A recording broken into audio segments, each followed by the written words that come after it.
Hello everyone, আসসালামু আলাইকুম। Welcome back to my channel Nargis জান্নাত। কেমন আছেন আপনারা সবাই? আশা করি সবাই অনেক বেশি ভালো আছেন। আলহামদুলিল্লাহ, আমরাও ভালো আছি। চলে এলাম নতুন আরও একটি ব্লগ নিয়ে। আই হোপ আজকের এই ভিডিওটা আপনাদের সবার কাছে অনেক বেশি ভালো লাগবে। তো আজকের ব্লগ শুরু করছি দুপুর 1টার দিক থেকে। আর এখন এত বেশি ঝড় বৃষ্টি দিচ্ছে, প্রায় 1 ঘন্টার মতো খুব বেশি ঝড় বৃষ্টি দিয়েছে। আর এখন আমার বোন ইফতারি নিয়ে আমার বাবার বাড়িতে আসছেন। আর এখানে আমি ইফতারের জন্য রান্না বান্না শুরু করে দিয়েছি। এখানে চিকেন রান্না করতেছি। আমরা দুনু বোন মিলে ইফতারের জন্য অনেকগুলো রান্না করতেছিলাম। সবগুলা আপনাদের সাথে শেয়ার করতে পারতেছি না, কারণ আজকে অনেক বেশি লেট হয়ে গিয়েছে। আর এত বেশি তুফান ঝড় বৃষ্টি দিয়েছে, যার কারণে ঘরের বারান্দাতে অনেক গাছের পাতা নোংরা পড়ে গিয়েছে। তো সবগুলো আবারও পরিষ্কার করে নিতে হচ্ছে আমার, যার কারণে আজকে রান্নাঘরে ঢুকতে আমার অনেক বেশি লেট হয়ে গিয়েছে।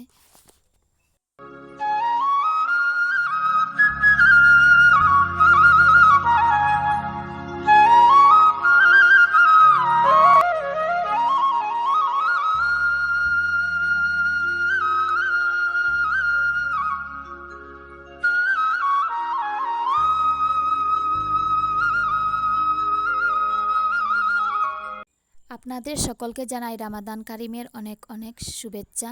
রামাদান মুবারক। জানি না আজকের ব্লগটা আপনাদের কাছে আমার গল্প কথাগুলো ঠিক আপনাদের কতটুকু ভালো লাগবে, তবে আমি কিন্তু সবসময় চেষ্টা করি আমার সেরাটা দেবার। সেটা শুধুমাত্র আমার ব্লগে নয়, আমার কাজের ক্ষেত্রেও, আমার সংসারের ক্ষেত্রেও। আমার প্রিয় দর্শকদের কাছে আমি ভীষণভাবে দুঃখ প্রকাশ করছি। আমি সরি চেয়ে নিচ্ছি, আমি ঠিকঠাক মতো ব্লগ আপলোড করতে পারতেছি না, বা ব্লগ ভিডিও আমি দিতে পারতেছি না। তার জন্য অনেক দুঃখিত। প্রত্যেক দিনের মতো আপনাদের কাছে আবারও একটা রিকোয়েস্ট, কোনো ক্ষেত্রে একটু যদি আমার ভিডিওটা ভালো লেগে থাকে, প্লিজ আমার ভিডিওতে একটা লাইক দিয়ে চ্যানেলটি সাবস্ক্রাইব করে আমার পাশে থেকে যেতে পারেন। তো এখানে আমার চিকেন রান্নাও হচ্ছে, আর আমি কয়েকগুলা চিকেন কড়াইতে বসিয়ে দিয়ে তারপর চিকেনের মধ্যে লবণ আর হলুদ দিয়ে একটু অল্প করে ভেজে নিলাম। তারপর এখানে পেঁয়াজ, আদা রসুনের পেস্ট, আর মরিচের গুঁড়ো, হলুদ গুঁড়ো, ধনিয়া গুঁড়ো, জিরে গুঁড়ো আর 2-3টে তেজপাতা দিয়ে দিলাম। আর কয়েকটা ডালচিনি, এলাচ, লবঙ্গ দিয়ে ভালোভাবে মাংসটা কষিয়ে নিচ্ছি।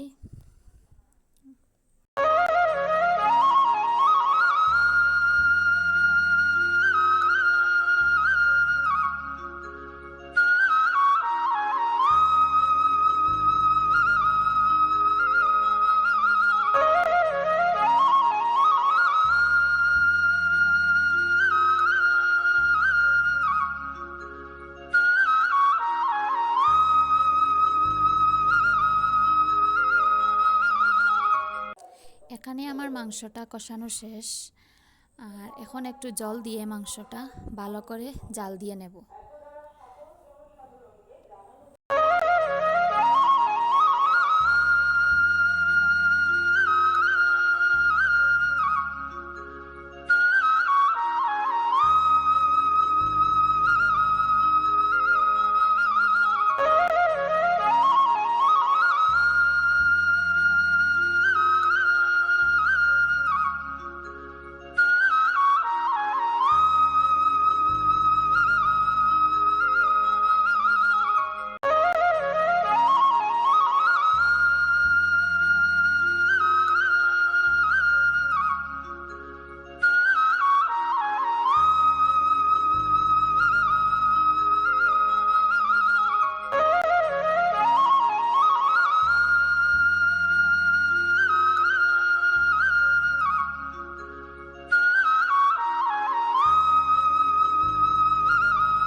তো এখানে আমার মাংসটা রান্না কমপ্লিট।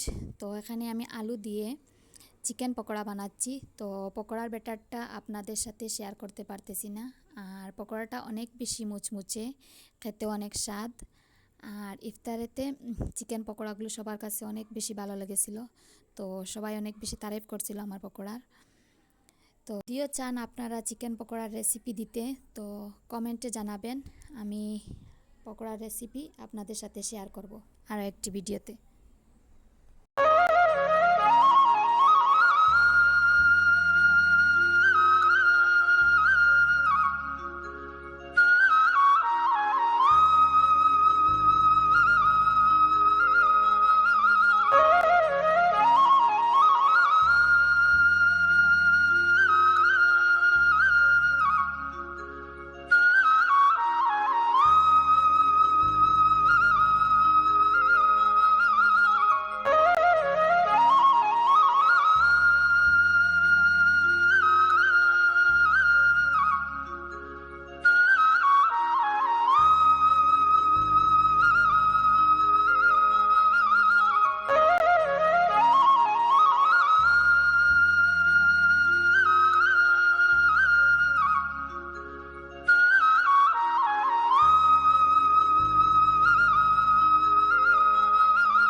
আর এখানে আমার মেয়ে আর আমার বোনের ছেলে বসে খেলা করতেছে, তো একটা কার্টুনের মধ্যে, তো আমিও ভিডিও করে নিচ্ছি।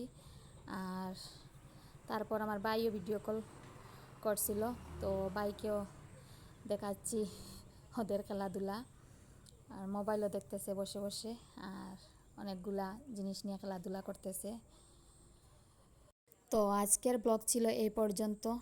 আর সবার কাছে আমার ভিডিওটা যদি ভালো লেগে থাকে, তো আমি আবারও বলছি, ভিডিওতে একটি লাইক দিয়ে আমার চ্যানেলটি সাবস্ক্রাইব করে আমার পাশে থেকে যেতে পারেন। আর আমার জন্য সবাই অনেক বেশি দোয়া করবেন, আমি আরও যেন এগিয়ে যেতে পারি। তো আসসালামু আলাইকুম, আল্লাহ হাফিজ।